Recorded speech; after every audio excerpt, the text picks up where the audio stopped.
Good morning, y'all. God bless you. I just want y'all to know up there in the Panhandle, all my friends and family up there have been through that hurricane. I just want y'all to know that we're praying for you, and that I know that God's going to bring us through this in a mighty way. So, well, I got a story to tell you if you care to listen in. The story's about Sally and I. When we met, we were both in the military. And Sally kept making rank and I kept losing it. So ultimately she stayed in and I got out. Well, you know, we had two girls. And my job was to take care of them babies when Sally went off deployments, you know. Well, on one of them particular deployments, she got sent away for a year. We were over in Europe, and there was this Stars and Stripes newspaper. And the editor of that newspaper approached me and he said, "Hey, would you be willing to do an article about being Mr. Mom?" I said, "Excuse me?" He says, "Yeah, you ever seen that movie on TV, Mr. Mom?" I said, "Yeah." He said, "Well, I know that you're a dependent husband and there ain't a whole lot of women deploying off to Bosnia. So I know that, you know, there aren't very many men doing what you're doing, staying home, taking care of these kids and all that. I got some questions for you." I says, "Yeah, man, all right, I'll do it, that's fine." So he came over to our little apartment and he took some pictures of me cooking in the kitchen and trying to find them socks for them kids, you know. Well, Sally's gone, we just throw all them socks on one big barrel.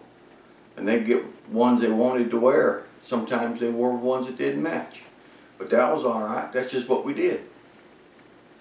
Well, he got to asking me, he said, "Well, do you ever get any flack? Does anybody ever give you a hard time because your wife's off at war and you're here messing around?" I said, "Well, let me tell you a story." I said, "I was on the golf course one day, you know, playing golf with these three guys. And you know how men always do. Sooner or later, they're going to ask you what you do for a living. Well, on the second hole, there were some women play ahead of us. And one of the guys said, 'Man, them girls must have got their dishes done early today.' He said, 'See, we usually play ahead of them.' Well, sure enough, on the third hole, he asked me what I did for a living. Well, I told him that I didn't get my dishes done early today. See, I normally play with them." That's right. So, you know, in life, we do a lot of different things, don't we? I mean, I've had all kinds of jobs.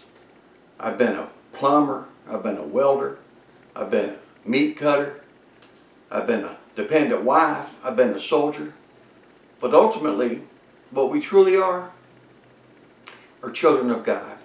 That's who we are, you know. And He loves each and every one of us.